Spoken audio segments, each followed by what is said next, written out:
when I look up, there's like I'm in the corner side of the room, so I'm looking just up at the corner, and I can feel like I can see this figure just moving around above my head on the ceiling. Bubbly bubbly bub. Welcome to my channel.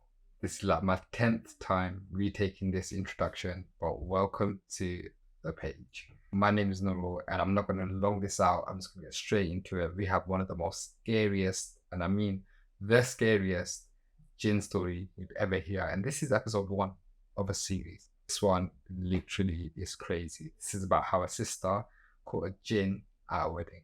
I need you guys to submit stories. If you guys have any stories, if any of you have gone through anything similar to what you're about to hear, or any unexplained events in your life, shout me. Email listed below. Just drop an email, just write a brief description of what it's about, and I'll be in touch. Prepare to get scared, trust me. Without further ado, let's get started. Paula is a sister from London. She's gonna tell us about her experiences with jinns and the encounters that she had over a period of time. Sister, tell us all. How did it start? Hi, brother. First of all, thanks for having me. Just to say, I might be a little bit rusty because I've not shared my story in years, but I'll try my best to keep it as in sequence as I can. So the first thing that happened to me was when I had a jinn attached to me. So this happened from when I was about 14 years old. So we were attending one of my uncle's Mendi parties, which was happening in the evening, and where the venue was, it was like kind of secluded area, and there was like loads of trees around. It's quite dark, not very well lit, and we were all dressed up, had our hair out, and ironically we was wearing a red sari. And for some reason, the main entrance, which was quite lit up, was all like blocked off with cars. So we had to come, a couple of us girls had to come through like the back entrance, and that was like literally looked like a mini forest, and then you get at the venue. So we were all walking, and I remember when I was walking, I was like one of the second to last people in the line that we were walking, and I just felt really strange. I can't explain the feeling, but it was just kind of like I felt like just very strange.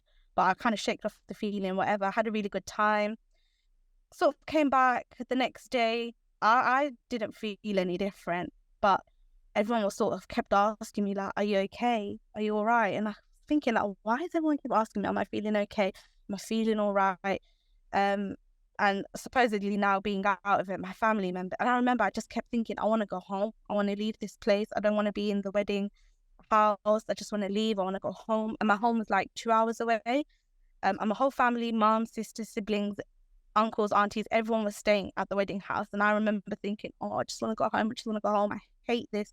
And that's not normally like me, because I'm normally like the life of the party. I love like spending time with my family, having a laugh. So it was very unlike me to just really want to go home. And I remember like the second day, like I just felt like really like I just wanted to go home basically. And I remember when my auntie, yeah. Yeah, sorry to interrupt. So, could you just describe in more detail, like what was it that you're feeling? There was anxiety or like Yeah. So yeah, I can't even explain. It was just very not like me. I just felt very uneasy around my own family, who are like my siblings and my aunties and uncles. I felt very uneasy, and just really felt in all my body that I just didn't want to be there. I wanted to be as far away from these people and the whole party and everything as possible.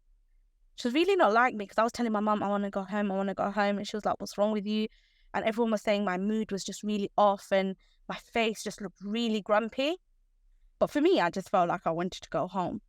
So the next day, my dad and my auntie actually came to visit the wedding house and whatnot, and they were going to drive back to London, where I live. And then I was like begging my mum, please, can I go back with them? And everyone was really shocked, like, what the hell is going on? Why does she want to go back? But they just, if she's being this consistent, just let her go. We can't be bothered. So I remember driving back to London that day, and even they were thinking in the car, this is so weird. Why does she want to come back? Yeah. So anyways, I went back to the wedding and everything, and, you know, it was normal. It's only when like all the wedding stuff was over and we came back home, and I started getting quite sick, like quite ill. Like my muscles in my body started hurting a lot. And again, my family was saying the same thing about my mood was just very different. And I actually started getting like physical pain in my body to a point where I was like bed bound. And it was really strange. So I just thought maybe like I had a fever, I was a bit sick. So my mum just left it to that.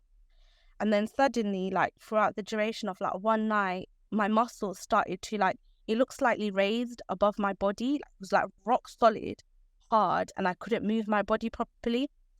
And then I remember my mum getting quite worried, and I literally could not move. I could not move my body. And then my mum took me to the hospital, and they were quite concerned, like, what's happening? Like, I'm younger. Like I said, I was 14. Like, why is this happening? And they couldn't find anything. And it was so strange. Once the doctor started investigating, I just instantly started feeling better. So then once I came home, I was sort of like resting. But I think based on how I was acting and things, my mum sort of clocked on and was like, okay, let's contact like a mesab or like an imam or something and see what they've got to say. Because ever since that day I attended the Mendi, something's just really changed in me, from my behaviour, bodily pain. So you said that once the doctors... Sorry, Robert, did you say something? Yeah, I said once the doctor started investigating, you said that you felt a little bit better. Yeah, so from it not even being able to make it to the hospital to just suddenly feeling better, like I'm ready to just go home and be away from the hospital.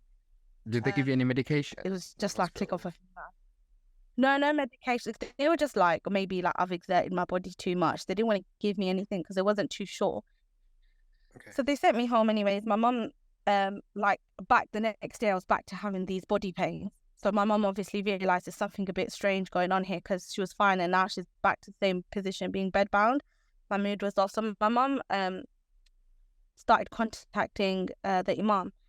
And I don't know, she was having conversations with him. And while I was in bed, I was feeling really uncomfortable. Like I just felt like I needed to get up and go downstairs. And I couldn't even move. I was in so much pain. And something was just telling me, just go downstairs to the kitchen. And just to give some context, I was like living in the attic. My bedroom was in the attic, so that's 3 flights of stairs, and I couldn't even move. And something was just making me feel uncomfortable, like I needed to go downstairs to my mum. So I just somehow got out of bed, travelled all the way downstairs, and bear in mind, I didn't know my mum was speaking to the imam or anyone investigating this. I just thought, whatever, my body's in some sort of pain. I go downstairs, and as soon as I walked in, my mum just quickly put the phone down. And I straight away, I just asked my mum, who were you speaking to on the phone to? And then my mum just sort of looked at me like, what do you mean? How did you come downstairs so quick? Like, how did you come? Are you not in pain? And like, she was just like, oh no, don't worry about it. I was just speaking to so-and-so, nothing to do with this. And then I just remember my mum's face, like she felt so uncomfortable that I was asking her, but I didn't think anything of it. So the next couple of days when I was still in pain, still mood was a bit off. But by that point, I didn't know that the imam had got back to my mum and actually said to her that he couldn't give exact details of, what had happened to me. But all he said to my mum was that, all I can say to you is your daughter was walking through somewhere where something was watching her from a tree and it got attracted to her. And he was describing the sort of area because it was quite dark and it was a very well lit, and your daughter was walking through and something was watching her from a tree. And I specifically remember feeling very uncomfortable when I was walking past those trees. But obviously I didn't know that then, so only after. But that's what all they said to my mum. The mesab said, come round and collect this water that he's going to read on and this oil. And he gave my mum some instructions of things that she needs to do, like rub this oil on me and, make me drink this water and bathe in this water. And I think my brother went down to go collect these things and sort of brought it back. And my mum was just trying to kindly introduce me to the idea that I need to do this. Bear in mind, at this point, I have no idea what's going on. But I just remember hating the fact that she wanted me to do this. Yeah. And then she sort of opened the water and was like, okay, drink a little bit of this. And as soon as she opened the bottle, I excuse my language, but it actually smelled like sour urine. Like the smell was so appalling to me and so bad that I couldn't even believe that my mum wanted me to drink this. And it was just regular water, right? It was just, I think my brother said he just literally bought the bottle of water from the shop and took it straight to the imam's house, where he read on it and he just blowed on it and the oil and the water, and he just brought it straight back home. I think it was even like an Evian bottle, but I was just in complete disbelief, like what the hell, why does it smell so strong? It looked like water. And I was point blank refusing to my mum, there's no way I'm drinking this. There's no way. And she's like, okay, just drink a little bit. It doesn't smell like anything. And my mum was getting quite upset. And, I was thinking, let me just drink a little bit. And I straight away spat it out. I was like, this is disgusting. It was one of the most disgusting tastes I'd ever had in my life. It tasted that bad. And then I started crying. My mum kept trying to make me drink this water. And I just didn't want to do it. And I was even crying to when I was like, you drink it. You're going to see, it's going to taste so bad. How could you do this to your daughter? How could you do this to me? And she's like, okay, calm down. And then she actually took a sip, and I was just sort of sitting there waiting to be like, shame, look, it's disgusting. How could you make me drink? She just drank it, swallowed it. She's like, what are you talking about? It's absolutely fine. Like, the water's absolutely fine. And then at that moment, I was just like, what the hell? Like, she's lying to me. I don't know, whatever. I just left it. Then, like, during the night, she came back, and then she wanted to rub this oil on me. It's just a normal, like, olive oil. And she started rubbing this oil on me. And when I tell you that it started to burn my skin and itch my skin, and I just wanted to wash it off, like, as soon as she started rubbing it on me, and I don't know, maybe she was reciting something at the same time on my body, and it was just like, I don't even know how to explain it. It was like burning my skin. It felt like burning, and it felt like someone was like scratching and burning my skin. And I was like crying, begging her to stop. And I think at that point my mum realized that something's quite wrong. But anyway, she held me like down, and she forced me to carry on with the treatment that the imam had suggested. Other things, obviously, that happened for my mum done that for a couple of days. Other things that I didn't realize I was doing at the time, but came to me afterwards, that I would spend like a long time in the toilet, like just sitting in the toilet, doing absolutely nothing, just sitting on the toilet seat and just spending maybe like an hour just in there. And I remember my mum would knock and be like, all right. And then I'd be like, yeah, I'm coming out. And I would just sit there. And other things, like when it was Maghrib time and I'd be sitting on my bed, I'd hear like knocking. I'd just be sitting and looking out the window, and I'd hear like knocking coming from the window, and there'd be absolutely nobody there. It's like loads of like little weird things were happening with me during that time. Did you see anything, or not at this point? I didn't see anything. It's only later on when I started to. It's gonna sound really stupid what I'm about to say, but once this went on, the treatment obviously that my mum was doing on me, it did, wherever it was, it did keep its distance and go away and leave me alone, because I eventually, without any other like major thing happening or having to see the imam, I started to feel better, started to feel like myself. The pain, the oil, like I remember even like a couple of weeks after, like once it slowly started tasting normal and the oil didn't burn me anymore, I even went back to just smell it and taste it, and I was like, oh my god, this actually is normal. And I was just like blown away by the fact that I still have that like taste and that smell in my brain. But yeah, I did eventually, like, after a couple of weeks, get better. But it's just following on that, like I felt like I developed some sort of like maybe like a vulnerability to these jinns, or like a sixth sense, because I said this happened to me for about 2 years. I started to like see things and see a lot more things and feel a lot more things around me.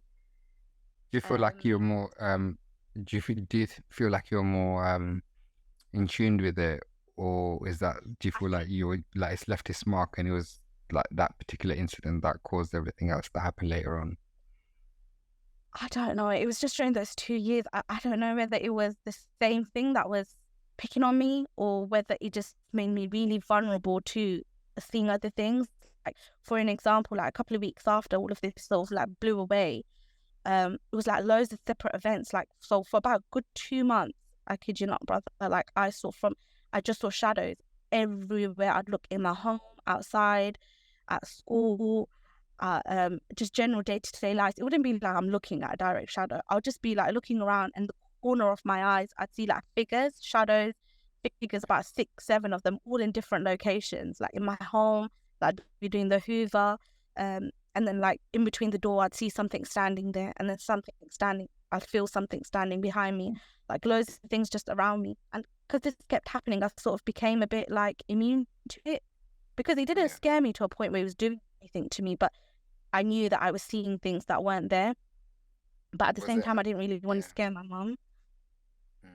Was it like a humanoid figures, or was it like Yeah, a man or woman? Can you tell it was just, it the was completely features? like black figures. I couldn't see the feet and I couldn't see the arms. All I could tell was the head and the torso and the arm, like just a shadow of like a figure. But every time I went to go look at it, like say I tilt my head to look at the shadow, it wouldn't be there. I don't know. And other things that also made me like confirm that there was things going on at that time was just little things. Whereas like I'd be sitting on my bed and just on my phone or whatever, and then I'd feel something come and sit beside me on my bed, and then I'd look and I'll see that there's literally like an imprint of someone sitting on my bed, and then like Or the mattress I'd would go stay down and calm. everything, or Yeah, the mattress would go down, like there'd be someone sitting on my bed, like right beside my legs. I could feel their, literally like feel their body sitting against my leg. And obviously you can see when someone's sitting on your bed, it's a spring mattress, it would go down like a whole body weight of somebody. And I remember just screaming and going downstairs. Also other things I feel like were quite attached to like following me. Like one incident, me and my three sisters, we went to Tesco late at night. It must have been like 12 o'clock that time. There was 24 hours Tesco's. I don't know if that's a thing anymore, but we went Tesco's late at night. Obviously I wasn't reading any of my surahs or anything when I was leaving the house. We all went shopping, came back, it was past 12 o'clock. We came home and I didn't think anything of it. I just went straight to sleep. And that same night, three things happened. One thing happened to each of my sisters, and then whatever it was that was bugging us revealed itself to me. So for example, my sister went to bed in her bedroom and she said, I think at that time she was in uni, so she had a few papers like lined up on her desk, and she said she felt something walk across her room and brush her papers on the floor. She saw her papers fall on the floor. It brushed the papers on the floor. And then me and my sister used to sleep in the room like directly connected to my sisters, just by one of those fake walls. And then my youngest sister used to sleep on the single bed opposite me. She said she felt something like rustle behind the curtain. The curtains were behind both of our bed, the window, and there was like a bedside table in between us and our two beds. And she said she felt something rustle in between the curtains. And I was on my phone, and I started to feel really uncomfortable. And I was thinking, what's that? Like, I feel really uncomfortable, like something's watching me. And by that time, my sister's gone to sleep, and if I felt this uncomfortable feeling for half an hour, bear in mind it's very dark in my room. And then I look up and I sleep. When I look up, there's like I'm in the corner side of the room, so I'm looking just up at the corner, and I can feel like I can see this figure just moving around above my head on the ceiling. You know when you just tilt your head and just looking at something, like, what is that? I'm trying to make out what it is. All I've got is a phone off my light, the light of my phone, sorry. And then I'm looking at it, I'm just trying to figure out what it is. And then I look down on my phone again, thinking, forget it, I can't bother. And then I literally looked up again, and there was this really distorted gremlin looking thing. I can't even explain it. It looked like a gremlin, like an animal sort of thing. It was not human, whatever it was. And its body was formed in one way like a frog. Like it had his arms and legs like a frog. You know how they sort of like bent in.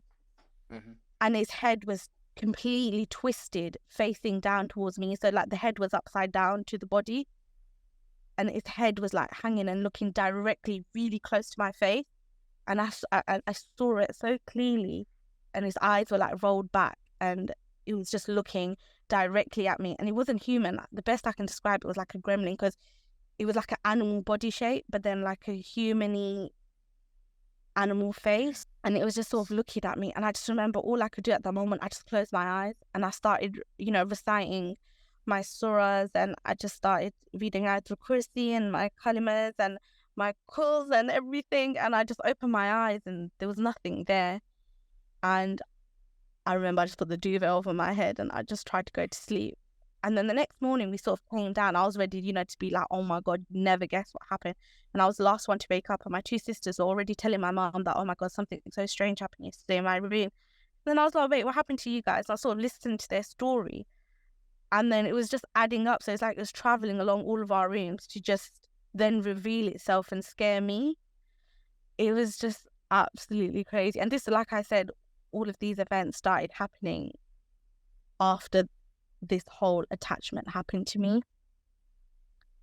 And, So it's really crazy. I don't know if you've got any questions. I've got way more stories to tell you about this duration of time. Each story, I don't know how long it would take, but honestly, it's yeah, such a so crazy time. I think we can invite you on another day to finish the rest of Yeah, the don't worry, I've stories. got loads of stories to share.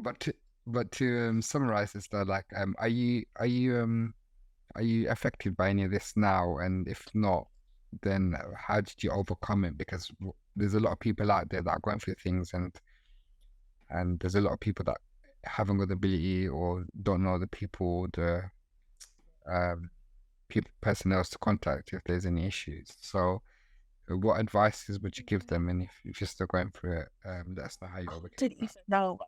Yeah, I wouldn't even, I don't know. I think while I was going through the majority of the rest of the thing, I don't think my family or I was even fully aware of the extent of what I was going. It kind of sort of like kind of left me alone, I think, after a certain point, wherever it was, because I don't think I took any further steps after that thing with the imam happened. Like, I think that was the only intervention. I didn't have any other intervention after. And I think slowly things stopped. Like, after that happened, I had like bang on loads of events happening, and then it sort of just went away. And alhamdulillah, till this day, I haven't had like any experiences like I had before. So I don't know. It wasn't really anything that I had done or reached out. It just sort of maybe sort of just left me alone. Yeah, Yeah, I I mean, don't know. people say there's Just left me alone.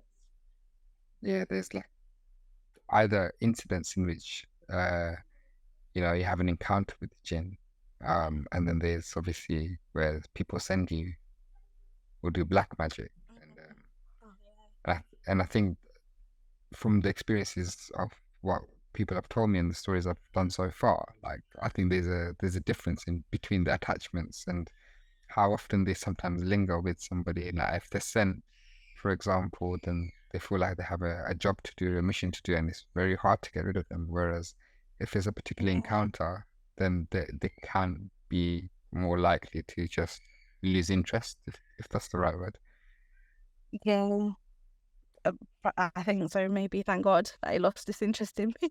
But yeah, I don't know. Honestly, it's like I could sit here and tell you stories all day. You might have to bring me on another time. But yeah, it was just a certain point where they just kept revealing themselves to me, and I kind of became a bit like sensitive to it all. Like it stopped scaring me as much. As weird as it is, like I'm not used to seeing these things, Yeah, but yeah. when I kept seeing them come in like different forms, it didn't phase me as much. So maybe how much it was scaring me wasn't affecting me as much. I don't know. Yeah, I don't know. But thank you for having me on. Honestly, it's been quite nice to share my story after so many years. No worries, sister. Thank you for coming on, and thank you very much for your time. And we'll get you on the show sometime soon, inshallah. All right, thank you. Thanks. Bye. Cheers. Bye-bye. It's crazy, isn't it? Some of the stories, some of the encounters that people have gone through. Now, if you guys have stayed till the end of that story, please like, share, and subscribe to this channel. Share this with your friends and family. We all got a cousin that's interested in this kind of stuff, right? So, like I said at the beginning of the video, if you had an experience yourself, get in touch. The email is listed below. Do me a favor, comment below, and let me know that you've subscribed. Thank you very much. See you in the next one.